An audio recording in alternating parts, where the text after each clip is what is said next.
स्वागत है आप सभी का आपके अपने YouTube channel physics star path to success. इस वीडियो लेक्चर में मैं आप सबको आवेशन की विधियों के बारे में बताऊंगा कि किस प्रकार हम आवेश उत्पन्न कर सकते हैं। इससे पिछले वीडियो लेक्चर में मैंने आप सभी को आवेश और आवेश की परिभाषा, आवेश का इतिहास और आवेश के विभिन्न मात्रकों को बहुत विस्तार से मैंने आपको समझाया था। चलिए हम आज शुरू करते हैं हमारी सबसे पहली विधि, जिसका नाम है घर्षण विधि। इस विधि में हम क्या करते हैं कि दो पिंड ए और बी जिन्हें हम आपस में रगड़ते हैं और रगड़ने के पश्चात हम देखते हैं कि एक पिंड धनात्मक तथा दूसरा पिंड ऋणात्मक हो जाता है और आवेशन की यह विधि घर्षण विधि कहलाती है।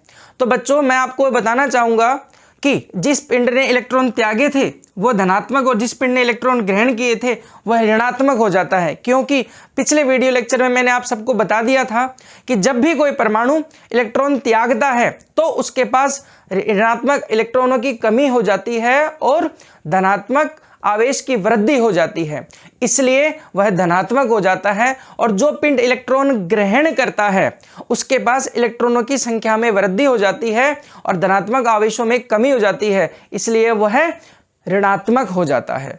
चलिए अब आपको मैं थोड़ा सा और इसको डीप में पढ़ाना चाहूँगा और मैं चाहूँगा कि मेरे स्टूडेंटों को ये सब बातें पता चले। सबसे पहला प्रश्न वो क्या है कि घर्षण विधि में हम किन दो पिंडों को आपस में रगड़ते हैं? क्या हम चालकों को रगड़ते हैं या हम कुचालक पिंडों को आपस में रगड़ते हैं? तो पहले मैं आपको ये बताना चाहूंगा बच्चों कि चालक क्या होते हैं और कुचालक क्या होते हैं। देखिए, चालक वे पदार्थ होते हैं जिनमें मुक्त आवेश पाए जाते हैं और विद्युत धारा के चालन में अपने इलेक्ट्रॉनों का सहयोग करते हैं, उसे हम चालक कहते हैं। तथा कुचालक क्या होते हैं? जिनमें मुक्त आवेश पाए नहीं जाते और विद्युत धारा के चालन का में वो अपने इलेक्ट्रॉनों का कोई सहयोग करते ही नहीं है, क्योंकि उनके पास होते ही नहीं, अर्थात विद्युत धारा का चालन नहीं करते। तो बेटा मेरा प्रश्न ये है कि जब दो हमने पिंडों को आपस में रगड़ा तो ये पिंड क्या है? कुछ बच्चे कहेंगे कि सर ये पिंड चालक है, कुछ बच्चे कहेंगे कि ये पिंड कुचालक है। बच्चों, मैं आपको बताना चाहूंगा कि ये जो पिंड है ये कुचालक है, चालक नहीं है, क्योंकि चालक के पास पहले से ही मुक्त आवेश होते हैं, तो हम उनको आवेश उत्पन्न करके करेंगे क्या?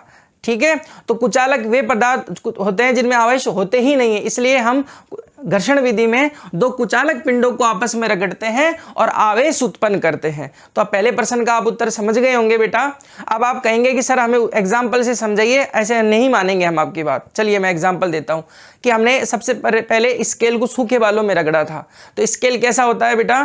कुचालक। बाल कैसे होते हैं? कुचालक। समझ गए आप? फिर एक एग्जाम्पल और देता हूं मैं आपको, विलियम गिलबर्ट का। उन्होंने कांच की छड़ को रेशम के कपड़े से रगड़ा था। जब कांच की छड़ को उन्होंने रेशम के कपड़े से रगड़ा था तो उन्होंने क्या पाया कि कांच की छड़ धनात्मक हो जाती है। तो आपने क्या सीखा कि घर्षण विधि में हम दो कुचालक पिंडों को आपस में रगड़ते हैं। मेरा अगला प्रश्न है आप सभी से कि जब भी कोई इलेक्ट्रॉन किसी एक परमाणु से दूसरे परमाणु में जाता है तो उसको कुछ ऊर्जा की आवश्यकता होती है। तो घर्षण में ऊर्जा कहां से आई? तो ज्यादातर बच्चे ये बताते हैं कि सर घर्षण में ऊर्जा उत्पन्न हो जाती है। नहीं बेटा, घर्षण में ऊर्जा उत्पन्न नहीं होती। होता क्या है मैं आपको एक्सपेरिमेंट करके बताता हूं। देखिए, मैंने कहा कि इस तरीके से आप अपने जहां पर जो भी मेरे बच्चे वीडियो देख रहे हैं, जैसे मैं बता रहा हूं वैसे ही कीजिए। मैंने कहा अपने हाथों को रब कीजिए, ठीक है? और अब तो आपने क्या देखा? कुछ भी नहीं हुआ। अब मैंने कहा था कि अब फास्ट जितना आप तेजी से कर सकते कीजिए और आप अपने गालों पे हाथ लगाइए। तो आपने क्या देखा कि इस कंडीशन के अंदर आपके गाल ज्यादा गर्म हो गए। ऐसा क्यों हुआ? ऐसा इसलिए हुआ बेटा क्योंकि आपने अपने हाथों को बहुत जल्दी रगड़ा और आपने बहुत ज्यादा कार्य किया। और जब भी बहुत ज्यादा कार्य होगा आपके शरीर ने बहुत अधिक मात्रा में ऊर्जा खर्च की है, और बहुत अधिक मात्रा में जब ऊर्जा खर्च हुई तो बेटा वही हमें घर्षण ऊर्जा के रूप में प्राप्त हुई। तो आप समझ गए होंगे बेटा कि घर्षण में कोई ऊर्जा नहीं होती है। हमने जब हमारे हाथों को रगड़ा तो रगड़ने के लिए हमारे शरीर ने जो कार्य किया, उस कार्य को करने के लिए हमारे शरीर ने जो ऊर्जा खर्च की, वही ऊर्जा हमें घर्षण ऊर्जा के रूप में प्राप्त होती है। और फिर इलेक्ट्रॉन निम्न उस ऊर्जा को लेकर के निम्न ऊर्जा स्तर से उच्च ऊर्जा स्तर में चले जाते हैं। और फिर इसके पश्चात दो तरीके के पदार्थ होते हैं बेटा। वे पदार्थ जिनका नाभिकों का इलेक्ट्रॉनों पे आकर्षण बल कम होता है, जिसे हम निम्न दृढ़ के नाम से जानते हैं, तथा दूसरा वे पदार्थ जिनके नाभिकों का इलेक्ट्रॉनों पे आकर्षण बल बहुत ज्यादा होता है, जिसे हम उच्च दृढ़ के नाम से जानते हैं। तो इलेक्ट्रॉन क्या होते हैं बेटा, निम्न दृढ़ वाले पदार्थ से निकलकर उच्च दृढ़ वाले पदार्थ में चले जाते हैं। समझ गए होंगे आप, क्या बताया मैंने आप सभी को कि इलेक्ट्रॉन हमेशा निम्न दृढ़ वाली वस्तु से निकलकर उच्च दृढ़ वाली वस्तु में चले जाते हैं। ठीक है। थर्ड, याद रखिए बेटा, घर्षण विधि को ही हम आवेशन की मूलभूत विधि कहते हैं। This is the fundamental method of charging, मतलब यही मूलभूत विधि है, क्योंकि बेटा घर्षण से पहले दोनों उदासीन थे और घर्षण के पश्चात एक धनात्मक और एक ऋणात्मक हो गया है। ठीक है। चौथा, घर्षण विधि भी आवेश संरक्षण के सिद्धांतों का पालन करती है। यह पिंड जितना धनात्मक हुआ उतना ही ऋणात्मक हुआ, अर्थात इसने जितने पिंड ने जितने इलेक्ट्रॉन त्यागे हैं उतने ही इलेक्ट्रॉन इस पिंड ने ग्रहण किए गए हैं। समझ में आया बेटा? तो ये मैंने चारों बातें आपको बता दी। थोड़ा सा ये भी याद रखिए कि जिस पिंड ने इलेक्ट्रॉन त्यागे हैं बेटा उसका द्रव्यमान कम हो जाता है, और जिस पिंड ने इलेक्ट्रॉन ग्रहण किए हैं उसका द्रव्यमान बढ़ जाता है। आप समझ गए होंगे बेटा। इस वीडियो लेक्चर में मैं आपको एक क्वेश्चन देता हूं, बड़ा ही अच्छा क्वेश्चन है, और क्वेश्चन ये है कि हमने दो पिंड लिए, ए और बी। इन दोनों पिंडों का द्रव्यमान समान है। इन्हें हमने आपस में रगड़ा, और रगड़ने में हमने क्या देखा कि इस पिंड ने अब n इलेक्ट्रॉन इसको त्याग दिए। हमें मालूम है इलेक्ट्रॉन का द्रव्यमान E होता है मास ऑफ इलेक्ट्रॉन का द्रव्यमान, और n क्या है, त्यागे गए इलेक्ट्रॉन की संख्या। तो ये पूछ रहा है कि सिद्ध कीजिए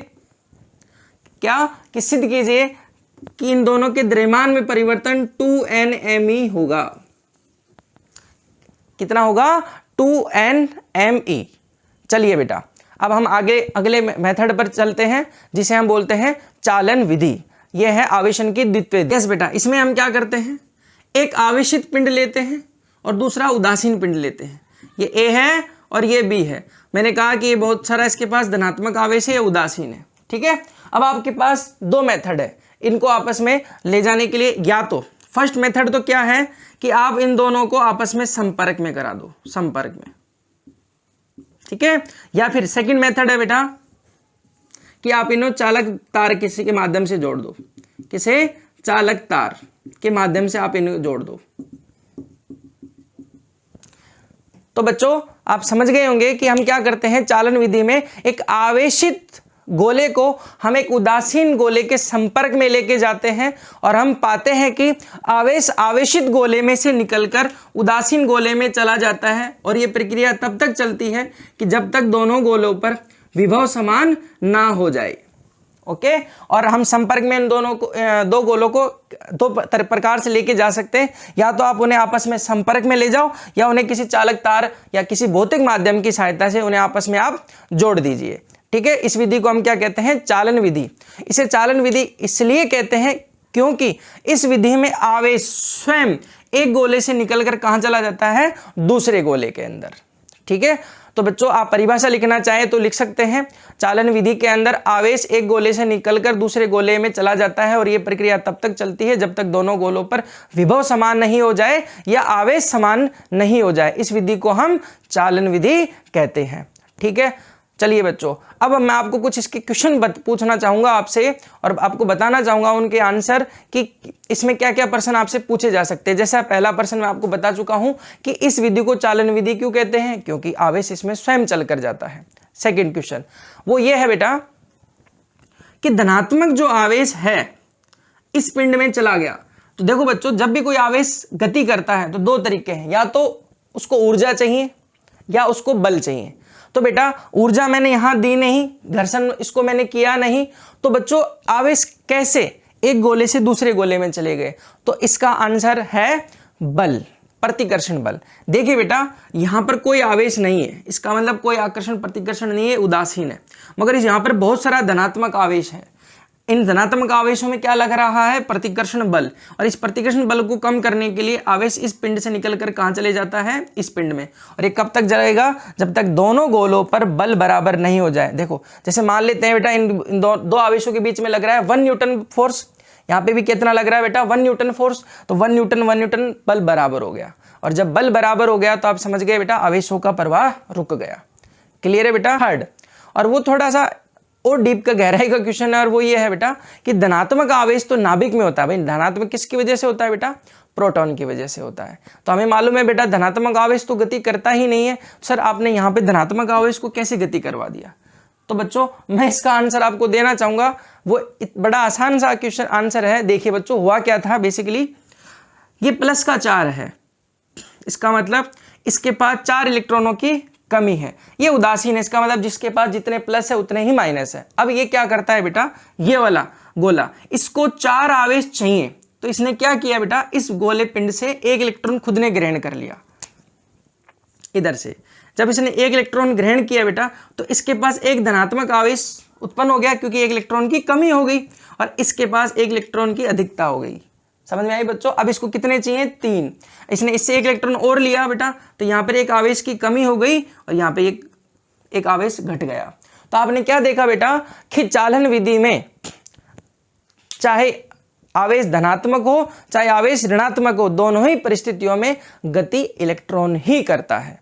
अगर 2 ऋणात्मक गोले हैं, मैंने कहा ये ऋणात्मक गोला है और ये उदासीन है, इसको अगर हम जोड़ दें तो बेटा क्या समझे आप कि इसमें इलेक्ट्रॉन आवेशित गोले से निकलकर उदासीन में चला जाएगा। और अगर ये धनात्मक है और ये उदासीन है तो अब क्या होगा बेटा, इसमें से इलेक्ट्रॉन इधर निकल जाएगा। तो क्लियर हुआ? इसका मतलब चाहे आवेशों का प्रवाह धनात्मक का हो चाहे ऋणात्मक इलेक्ट्रॉनों का हो, दोनों ही परिस्थितियों के अंदर गति इलेक्ट्रॉन की ही होती है। क्लियर है बेटा? चलिए, कुछ बच्चों को ऐसा लगता है बेटा कि हमेशा दोनों पिंडों पर आवेश आधा आधा रहता है। क्या कि जैसे मैंने कहा कि मेरे पास एक गोला है जिसके पास माइनस का 10 मान लेते हैं, माइनस का 10 आवेश है, दूसरा उदासीन गोला है, तो मैंने क्या किया, उन दोनों को आपस में टच करा दिया, तो 5 आवेश इसके पास, 5 आवेश मतलब आधे आधे हो जाते हैं। तो मतलब चालन विधि में 2 पिंडों के पास हमेशा आवेश बराबर रहते हैं। तो क्या कभी ऐसा हो सकता है कि एक पिंड का आवेश दूसरे गोले पर पूर्णतया चला जाए, पूर्णतया पूरा का पूरा आवेश शिफ्ट हो जाए? क्या ऐसा पॉसिबल है? तो बच्चों बिल्कुल ऐसा पॉसिबल है, और वो कैसे है ये मैं आपको बताना। आप क्या करें बच्चों कि एक बड़ा गोला लें और उसके केंद्र में छोटे गोले को रख दीजिए, तो आप पाएंगे कि आपने बड़े गोले के अंदर एक छोटे गोले को रख दिया और उन्हें किसी चालक तार से जोड़ दें। ओके, तो अब क्या होगा बच्चों, आवेश अंदर वाले गोले से निकलकर बाहर वाले गोले पे चला जाता है और अंदर वाला गोला पूर्णतः कैसा हो जाता है, उदासीन।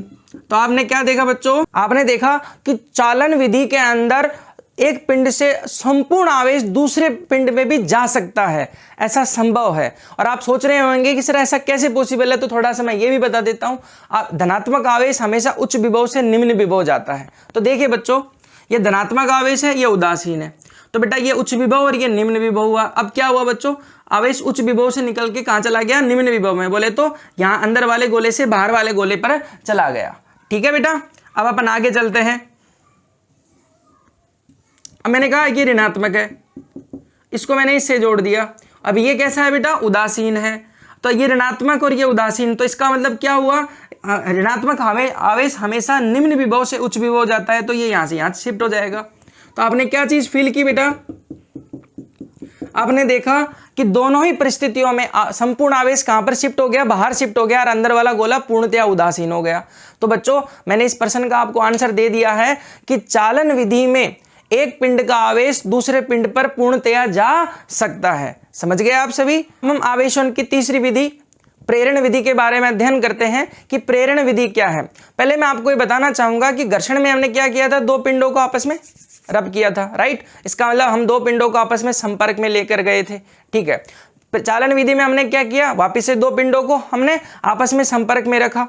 तो आप इन दोनों विधियों को देख करके बच्चे के दिमाग में एक प्रश्न उठता है कि सर एक बार बताओ, घर्षण विधि में भी हम 2 पिंडों को संपर्क में लेकर के गए, चालन विधि में भी हम 2 पिंडों को संपर्क में लेकर के गए, तो सर क्या बिना संपर्क के आवेश उत्पन्न नहीं होगा? बिल्कुल होगा। और इसी का आंसर है बेटा प्रेरण विधि। ये आपकी बुक का उदाहरण भी है कि क्या दो पिंडों को हम बिना संपर्क में लाए आवेशित कर सकते हैं, तो इसका उत्तर है हाँ, बिल्कुल कर सकते हैं। इस विधि को ही हम प्रेरण विधि कहते हैं। तो प्रेरण विधि की परिभाषा आप समझ गए होंगे बेटा। क्या है परिभाषा? कि दो पिंडों को बिना संपर्क में लाए आवेशित कर दिया जाए, इस विधि को ही हम प्रेरण विधि कहते हैं। चलिए बेटा, ऐसा कैसे संभव है, थोड़ा सा इसके बारे में हम अध्ययन करते हैं। प्रेरण विधि, हमने क्या किया, ए और बी दो गोले लिए। हमने कहा इस पे 4 धनात्मक आवेश हैं और इसके पास कुछ भी नहीं है, तो हमने क्या करा, हमने 2 कुचालक स्टैंड ले लिए ए और बी, ठीक है। और ए पर आपने क्या देखा बेटा, बहुत सारा प्लस आवेश है और बी पर कोई आवेश नहीं है, बोले तो ये उदासीन है।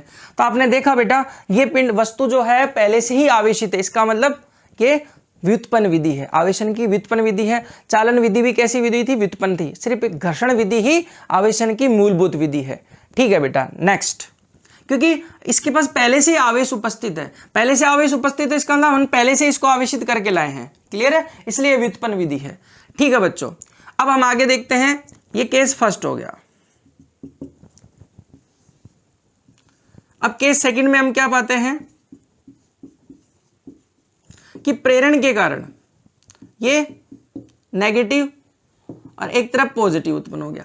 अभी भी वैद्युत रूप से ये उदासीन ही है। हुआ क्या है, बेसिकली मेरे पास 100 रुपए थे, तो मैंने क्या किया बेटा, 50 रुपए जेब में रख लिए और 50 रुपए जेब में रख लिए। तो हमने क्या देखा बेटा, है तो मेरे पास अभी भी 100 ही ना, बोले तो ये अभी भी वैद्युत रूप से उदासीन ही है, ठीक है। अब हम आगे क्या करते हैं, केस हमारा सेकंड था। हमारा एम आपको पता ही होगा कि हम दोनों को संपर्क में नहीं लाएंगे, टच नहीं करेंगे भैया।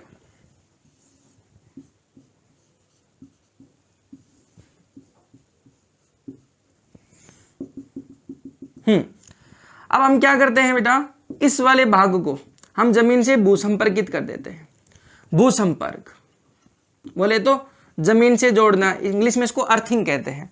तो हमने जैसे इसको जमीन से जोड़ा तो हमने क्या देखा, पृथ्वी की जो धारिता होती है, आवेशों को धारण करने की क्षमता, धारिता, वो होती है अनंत, अनंत होती है। इसका मतलब ये जितना भी आवेश है सारा का सारा कहां चला जाएगा, जमीन में, ठीक है। अब जो पृथ्वी है बेटा, वो धनात्मक को भी अपनी ओर आकर्षित करती है, ऋणात्मक को भी। अभी वैसे मैंने आपको बताया था, धनात्मक आवेश गति नहीं करता है, दूसरे पिंड से इलेक्ट्रॉन आके उसको उदासीन कर देते हैं, ठीक है। तो अगर मान लो मैं इसको कहूं कि ये धनात्मक आवेश है, तो होगा क्या, जमीन से इलेक्ट्रॉन निकल के यहाँ जाएंगे, ठीक है। तो देखो बच्चों क्या हुआ, जमीन से इलेक्ट्रॉन निकले आए और यहाँ पे क्या हो गए बच्चों, इसको पूर्णतया उदासीन कर दिया। अब क्या होगा बेटा, और इलेक्ट्रॉन जैसे ही आने लगा तो इस पे जो इलेक्ट्रॉन उपस्थित है पहले से ही, ये उनको क्या करेगा बेटा, प्रतिकर्षित करेगा। प्रतिकर्षित करेगा, इसका मतलब ये सारा प्लस आवेश तो क्या हो जाएगा, न्यूट्रल हो जाएगा, उदासीन हो जाएगा, मगर यहां पर क्या बच जाएगा, ऋणात्मक आवेश बच जाएगा। तो आपने क्या देखा बच्चों, हम ए बी को और बी को बिना संपर्क में लाए हमने इन दोनों को क्या कर दिया, आवेशित कर दिया। और इस विधि को ही हम क्या कहते हैं, प्रेरण विधि।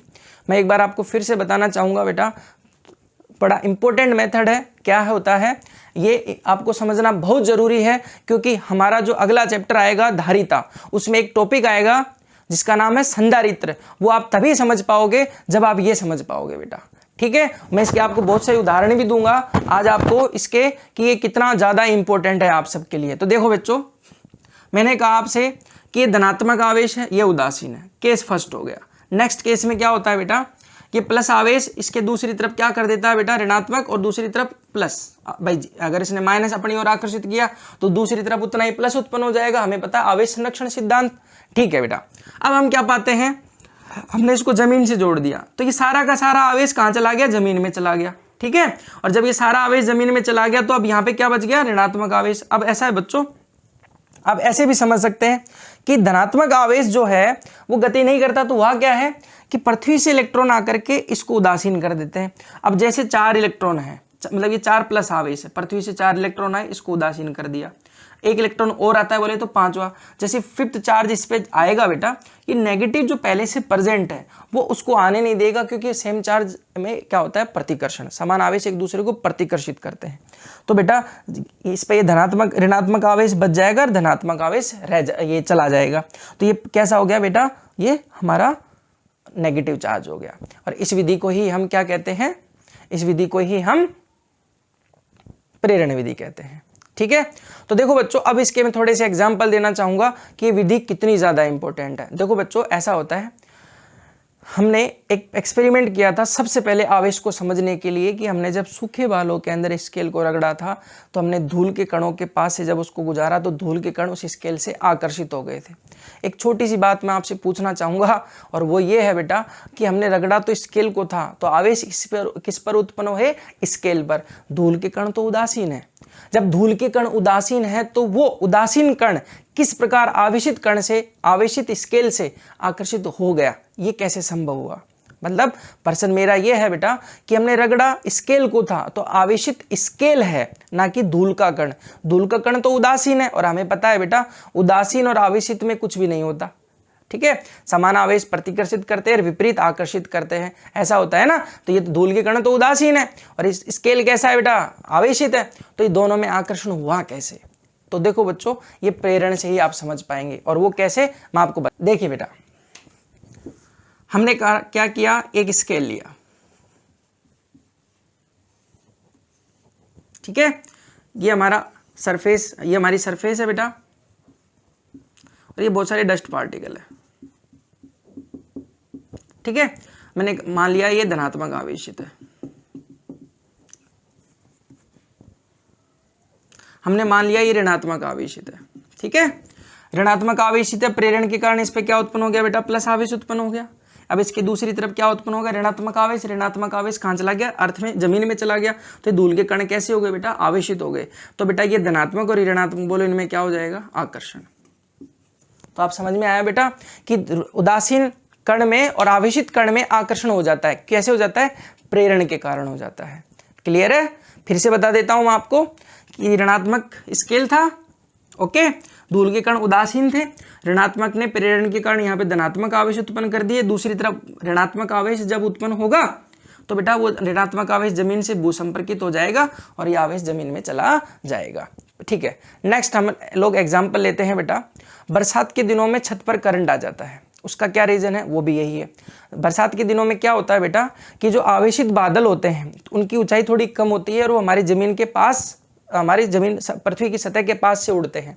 और जब वो हमारी पृथ्वी की सतह के पास से उड़ते हैं तो हम क्या पाते हैं बेटा, जैसे मान लो ये हमारे घर है, ठीक है, और ये कोई आवेशित बादल है। ठीक है,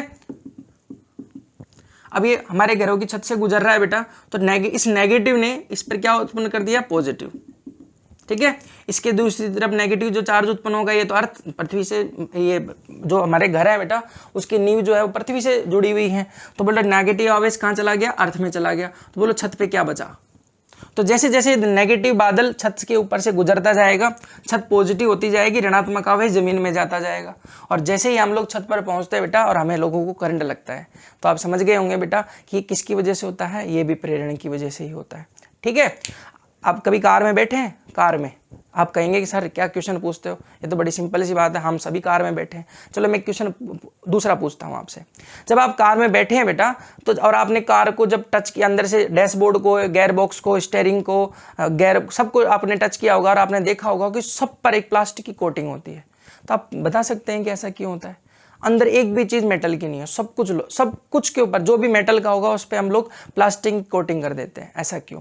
ये भी इसलिए होता है बेटा। क्यों? जैसे गाड़ी चलेगी बेटा, और आपको पता है जब गाड़ी चलेगी तो उस पर आवेश उत्पन्न होगा, और आवेश जब उत्पन्न होगा तो बच्चों जैसे मान लो कोई भी आवेशित वस्तु हमारी कार के पास से गुजर गई तो हमारी कार विपरीत आवेशित हो जाएगी। विपरीत आवेशित होगी बेटा तो वो आवेश कहाँ से जाता है बेटा? आवेश की एक प्रकृति होती है, आवेश हमेशा नुकीले सिरे पे जाता है। तो हमारा जो गियर बक्सा है उस पर आवेश आ जाएगा, और जैसे उस पर आवेश आ जाएगा बच्चों वो हमें लगेगा, जैसे हम उसको टच करेंगे। स्टीयरिंग भी शार्प होती है, बोले तो तीखी होती है बेटा, तो आवेश उसके ऊपर आ जाएगा, हम उसको टच करेंगे तो हमें करंट लगेगा। तो बेटा हमें करंट नहीं लगे, इससे बचने के लिए हम हर चीज़ को प्लास्टिक से कोटिंग कर देते हैं। ओके, चलिए बच्चों, वैसे तो आपके सिलेबस में आवेशन की 3 विधियां हैं बेटा, फिर मैं आपको मेरी तरफ से 3 विधियां और बताता हूं आवेश उत्पन्न करने की, क्योंकि ये भी आप समझ लीजिए बड़ी आसान है। ठीक है, तो चौथी विधि है आवेश उत्पन्न करने के लिए, और वो है तापीय विधि, थर्मल इजेक्शन, तापीय विधि। तो आवेश उत्पन्न करने की चौथी विधि जो है बेटा वो है तापीय विधि। इस विधि में क्या करते हैं, बड़ा ही आसान है बच्चों। हम एक मेटल प्लेट लेते हैं, उस मेटल प्लेट को हम किसी बर्नर से गर्म कर देते हैं, और हमें पता है बेटा मेटल प्लेट से जब हम इसको बर्नर से गर्म करेंगे बेटा तो यहाँ से इलेक्ट्रॉन क्या होने लग जाएंगे, उत्सर्जित होने लग जाएंगे। और जैसे जैसे इलेक्ट्रॉन इससे उत्सर्जित होने लग जाएंगे बेटा तो ये प्लेट कैसी होने लग जाएगी, धनात्मक होने लग जाएगी। तो बेटा तापीय विधि में क्या करते हैं कि हम किसी धातु की चालक प्लेट को किसी बर्नर की सहायता से गर्म करते हैं, और जब हम उसको गर्म करेंगे बेटा तो उसमें से इलेक्ट्रॉन निकलने लग जाते हैं। जैसे जैसे उसमें से इलेक्ट्रॉन निकलने लग जाते हैं वो प्लेट धनात्मक होती जाती है और आवेश उत्पन्न होते जाते हैं। इस विधि को हम तापीय विधि कहते हैं। पांचवी जो हमारी विधि है बेटा, और उसे हम बोलते हैं प्रकाश विद्युत प्रभाव। ये बेटा आपका चैप्टर नंबर 11 भी है, चैप्टर नंबर 11। इसमें क्या होगा बेटा, जब आप किसी धातु की सतह पे आप प्रकाश को आपतित कराएंगे बेटा तो वहां से जो इलेक्ट्रॉन होता है बेटा निकल जाता है। तो जब हम किसी धातु की सतह पर विशिष्ट आवर्ती की तरंगे आपतित करते हैं बेटा तो धातु की सतह से इलेक्ट्रॉनों का उत्सर्जन हो जाता है, और जब इलेक्ट्रॉनों का उत्सर्जन हो जाएगा तो प्लेट कैसी हो जाएगी बेटा, धनात्मक हो जाएगी। इस विधि को ही हम प्रकाश विद्युत प्रभाव कहते हैं। तो बेटा पांचवी विधि क्या है, प्रकाश विद्युत प्रभाव। आप किसी धातु की सतह पर विशिष्ट आवर्ती की तरंगे आपतित कर दो, वहां से इलेक्ट्रॉन निकल जाएगा, और इलेक्ट्रॉन निकलेगा तो प्लेट धनात्मक हो जाएगी। ठीक है। और छठी विधि जो है हमारी वो है बेटा क्षेत्रफलीय उत्सर्जन। क्षेत्रफलीय उत्सर्जन, इसमें क्या होता है बेटा, हम लोग विद्युत क्षेत्र के मध्य किसी चालक प्लेट को रख देते हैं। ठीक है, प्रेरण की वजह से ये माइनस हो जाता है बेटा और ये प्लस हो जाता है प्रेरण की वजह से। ओके, हमने संपर्क में नहीं लेके गए, आवेश उत्पन्न हो गया, इसलिए हमने इसको प्रेरण कहा है। ठीक है, तो बच्चों और जैसे जैसे हम विद्युत क्षेत्र का मान बढ़ाते जाएंगे, जैसे जैसे हम विद्युत क्षेत्र का मान बढ़ाएंगे बोले तो प्लस आवेश बढ़ता जाएगा, इधर माइनस आवेश बढ़ता जाएगा। तो बोलो वैसे वैसे यहाँ पर ये प्रेरण की वजह से माइनस आवेश भी क्या होता जाएगा बेटा, बढ़ता जाएगा। और एक स्थिति ऐसी आएगी जब यहाँ से इलेक्ट्रॉन उत्सर्जित होना स्टार्ट हो जाएंगे। क्यों, हम विद्युत क्षेत्र को बढ़ाते जा रहे हैं, प्लस आवेश बढ़ता जा रहा है, प्रेरण से माइनस आवेश बढ़ते जा रहे हैं और इलेक्ट्रॉन निकल जाएगा। और जैसे ही इलेक्ट्रॉन निकलेगा बोले प्लेट कैसी होने लग जाएगी, पॉजिटिव होने लग जाएगी। ठीक है, इसलिए हम लोग इसे बोलते हैं बेटा क्षेत्रफलीय उत्सर्जन। ठीक है, मैं आशा करता हूं आज आवेशन की जो विधियां मैंने आप सबको बताई हैं वो विधियां सभी आपको बहुत अच्छे से समझ में आ गई होंगी। आप सभी बच्चे इन विधियों के नोट्स बना ले। मैं आपको डेली इसी तरीके से फिजिक्स के हर टॉपिक के आपको वीडियो लेक्चर देता रहूँगा, इसलिए आप मेरे वीडियो लेक्चर डेली पढ़ने के लिए मेरे चैनल को आप सब्सक्राइब करें, लाइक करें, शेयर करें और कमेंट करें। देखो बच्चों, ऐसा है कि मैं आपके लिए बहुत मेहनत कर रहा हूं, मैं आपके लिए डेली वीडियो बनाने की कोशिश कर रहा हूं। जितने भी मेरे पास लिमिटेड सोर्स हैं बेटा, उतने ही लिमिटेड सोर्स से मैं आपके लिए वीडियो बनाकर मैं एडिटिंग कर आपके लिए डेली पोस्ट करने की कोशिश करूंगा। इसलिए मैं आप सभी से ये उम्मीद ज़रूर करूंगा कि जो भी आपके साथी हैं, जो भी अभी 12th क्लास में हैं और जो बोर्ड की प्रिपरेशन कर रहे हैं, आप उन्हें मेरे वीडियो आप शेयर करेंगे। मैं आपके लिए इंग्लिश मीडियम और हिंदी मीडियम दोनों के ही वीडियो आपको शेयर करूंगा। इसलिए बच्चों, जो भी बच्चे हिंदी मीडियम के हैं, बिल्कुल अच्छे से कंटेंट उनके लिए मैं लेकर आया हूं। इसलिए प्लीज़ सब्सक्राइब करें मेरे चैनल को और मेरे वीडियो को जरूर शेयर करें। Thank you so much, thanks to all. जय हिंद, जय भारत।